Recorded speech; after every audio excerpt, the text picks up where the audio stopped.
Alright, so in this video, I'm going to be going over entries, even though I go over entries quite often. But this is going to be specifically entering the market. So, I always go by this saying, pips, percentages, and money. What exactly does that mean? So me personally, I found out that with trading over time, intraday trading wasn't really something I like to do very much because it was a really emotional game, meaning that I was always buying and selling, and there'd be times when I'm taking 5, 6, 7, 8 trades in a day. So I found out that that's not how my consistency, how I work on the charts. You have to find out what type of trader you are. Like I said before, I'm here, I'm just giving you a platform on learning how to trade. I have different styles, of course, like I said before, if you're a swing trader, if you're trading off of H1. But me personally, I found out that medium swing trading for me works best because it's most profitable in my situation. Now, I'm going to give you live examples of me actually going over trades I took with my account balance. So, normally I don't like sharing account balances, especially in what happened to Q Banks. It's just sad, that there's people that are that envious out there that would really hack someone else's hard work, years of hard work, and just completely, take all the money or blow it. They didn't even take his money, they just straight blew it. So, you know, when I'm analyzing, I always like to do a top-down analysis. Normally, I'm starting off the weekly because the monthly is a little too much for me. But on the monthly, I'm mainly looking at how candlesticks are forming. So as you can see, right here, once this bullish candlestick was able to pass the opening of this bearish candlestick, pretty much told me that there's more buyers. But looking at the moving averages, there's more sellers overall. Then that would push me down to the weekly time frame. The weekly time frame is clearly downtrending. Here we have a high, here we have a lower low, here we have a lower high, here we have a lower low, here we have a lower high. Potential areas. Could we see the market push down all the way back to the 13 or the 1300s, 140? It's definitely possible, but we need a break of this key level here. As you can see with all this seller's exhaustion here in the tested candles in this area, a break would be nice. And if it breaks here, definitely I'm expecting a push down to 140. So now that said, here we have a bearish engulfing candlestick along with another bearish engulfing candlestick. Now, there's still a couple days left in this week, but it's definitely possible. As you can see, I also have my trend line drawn out here. Lower high to lower high. Let me just get rid of some of this stuff here, just randomness.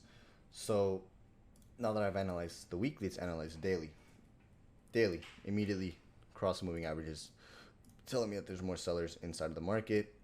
All right, so that's just helping with my bias. My bias overall is bearish. Now, at this point in time, I was trading around here. So once I saw this cross and this engulfing candlestick, I was pretty much looking at just straight sells, so opportunities. So now let's go to the 4-hour time frame. So pretty much I'm going to be breaking down how I caught these moves. I'm not sure if I'm going to break down this one. I'm just definitely breaking down this one. Okay, so simple. What is this? A previous high. What is this? A lower low. Okay, so that tells me A and B on fibs. Point A, previous lower high. Point B, lower low. So you can see the market did come up to 61.80. When this candle closed tested, I knew that, well, I didn't know. I expected the market to pretty much start reversing, but I kind of expected that I wasn't ready just yet to reverse based off of this exhaustion here with these 3 candlesticks. What does that tell me? Look for an entry. Where to look for entries? Lower time frames, right? So let's do one of the following. Let's mark off the area of resistance. So overall, here's a median, right? Especially when this candlestick formed, there's a median. Okay, so now let's go to the 30-minute time frame. Before you enter trade, you need to know your risk management. You need to know your potential take profit areas and your stop loss areas. So overall, based off the 4-hour time frame, I was expecting a push downward. So my take profit area was at the -27 extension level, right? As you could see, it was just hit so perfectly, and I got out just so perfectly. Literally the second it touched the -27 is when I closed my order, right? So my take profit area is here. Okay, so I'm gonna leave that up there, right? So now it could be looking a little bit clustered, but overall, okay, so we know we're at 61.80 on fibs, right? So let's do this, right? My entry was actually based off the 5-minute time frame, but I'm gonna keep it simple for you guys to just stick to normally a couple time frames. Now later on you can break it down to lower time frames, but I'm gonna make an example where you could have entered just based off M30. Okay, so here we have resistance, right? So this is where you could have entered, right? Once this area of resistance was rejected and this candlestick closed, bearish variation, right? This is a bearish variation. Once this candlestick closed right there, you could have just hit that sell button, especially that there was very little exhaustion towards the bottom. You know, you could have looked at the 5-minute time frame, right? So that's entry number 1, right? That's how you could have entered there. Okay, now before you enter, you need to know your lot size and your risk management. So pretty much you have to do this very quickly, right? Let's say your entry's here. You have a stop loss of, or well, you know, my example, my stop loss was above these wicks. So my stop loss was only, I believe it was 17 pips I was risking, and I decided to be risky with this trade because I was so confident that it was going to go down and hit my extension level. So I was looking at a stop loss of about 16, 17 pips for a reward of about 227 pips. And as you can see, this is how long the trade actually took. It took a couple of days, I believe. Not too long, but yeah, it took about a day and 17 hours. So the risk to reward is definitely there. A 13-to-1, meaning that I'm risking about 16 pips for a 227 reward. So the risk to reward is there, right? So that's when I decided to risk 5% of my total account balance, you know, on this account specifically, right? So my account at the time was at 2,500. You know, I'm just gonna even it out. It was at about 2,500. So if I'm risking 5% of the account, it's 0.05, right? So I'm looking at a stop loss of about $1,200 where I need to close and get out of that trade. So simple. What lot size can we use with a 17 pip stop loss, only risking $1,200? It's divided by 17.3. That gives us 70. I'm not sure why my recording software stopped recording, but overall, right, so where was I? So 1250 divided by 17, I believe. So yeah, that gives us 73, right? So we can pretty much take this first denominator here, and that will give us a lot size of 7. So if we do 70, because the lot size is $70 per pip, times 17 pips that we're risking, that gives us 1900. So yes, we can use a lot size of 7, and I ended up going with a lot size of 7, and I'm only risking, you know, 5% of my account, right? So I'm looking at a loss of $1,200 for a potential, notice I said potential, reward of about, yeah, I ended up catching 220 pips flat, but as you can see, this was my potential reward. Right now with spreads and commissions, I ended up just making 15 flat, but overall, you know, just gonna keep it to numbers, right? So here was when I made one entry, right? So you can see this entry was pretty much in profit immediately, and it was pretty much one of the best entries possible that I had. How could you have gotten in on a little bit better of an entry based off the lower time frames? Now this is where people can get confused. So normally I tell them stick to, you know, 3 time frames that your overall analysis is going to be on, so you don't have to break it down on lower time frames because it's just more noise, right? But you know, overall you could have gone in based off the 5-minute as well.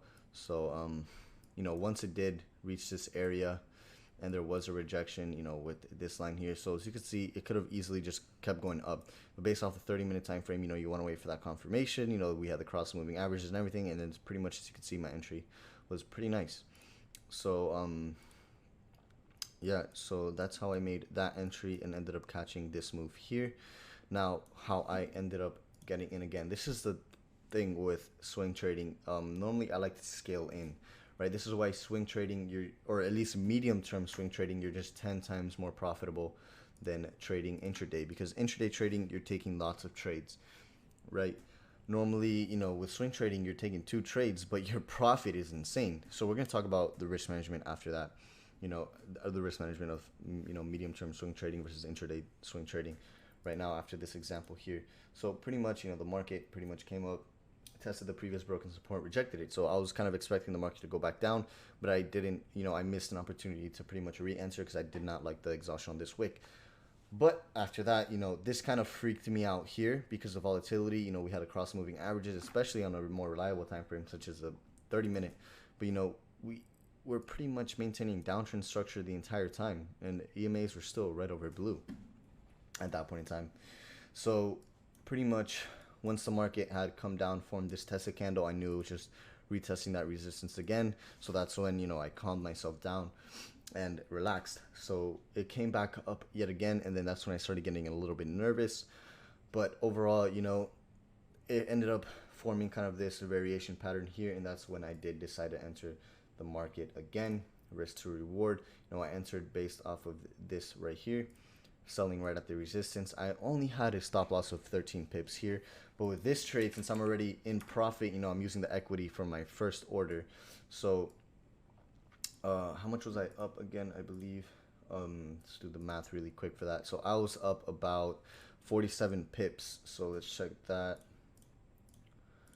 So I was up like $3,000. It wasn't like 3,290. So I was up 3K, so the account was a little bit higher.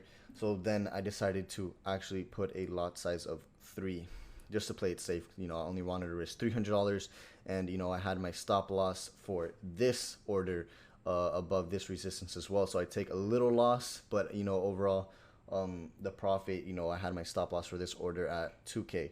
So then I take a $300 loss, but I take $2,000 profit if it were to break that area of resistance. So now, actually, can I? No, I can't. Okay, so pretty much I entered the market here again on a 3 lot, risking about only 13 pips. I believe I was only risking like maybe like 2 or 1% on the account, but risking about 13 pips here, which is around $300 and maybe $50. And then the same take profit area, same exact take profit area. And then as you can see, a couple hours after this order was hit, I woke up and both my trades were closed. I kind of freaked out for a second, but then I noticed that take profits were hit. So then let's get the calculator. So then for some reason, I don't know why my recording software just cuts off randomly. But like I was saying before, so both take profits were hit. So on the first trade, I ended up making about $15,000 on my first order, plus 25,000, and then on my second order, I ended up, it was nothing crazy, it was like $5,000. So then, so you can see that's my total account balance at the end of the day, and that was with a fresh deposit as well.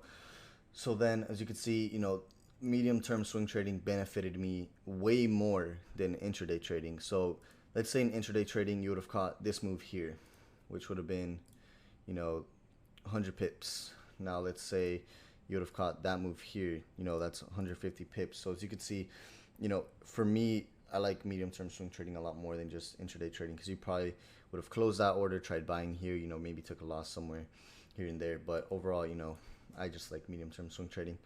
So you can see my account balance was now, well, is now, it's a little bit less than this because I took a loss. So my total account balance, you know, then I withdraw 50% of those profits. So I withdrew 50% of that straight into my bank account and kept 10,000 in the trading account. So that's pretty much how I work my withdrawal system and my risk to reward, my risk management, and that's pretty much just how I trade. So as you can see, after a big trade like this, I pretty much withdraw 50% of the profits and leave 50% in the actual broker account. Now, that's pretty much how I go over entries a little bit.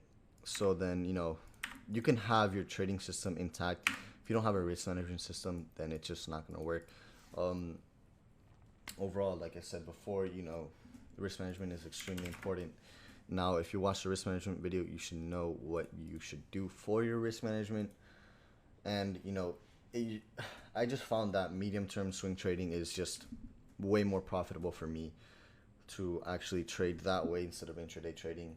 You know, it just requires a little more patience, but overall, everyone trades differently. You know, I don't think I could be a day trader, meaning I'm trading every single day. Like I said, I only traded twice this week on this account, on my main account, or no, this is my main account, right? On this account, I only traded twice. On another account, you know, I traded about 4 times, and it's just, you know, I'm just testing different ways of trading so I could stick with one way of trading, which I now found out that this is pretty much the most profitable and beneficial, I guess, system that works with me. So no, I'm not going to be doing any more intraday trading. Mainly just going to be doing medium-term swing trading. So hopefully this video did help you guys out at least a little bit with entries. definitely contact me if you have any questions. And yeah.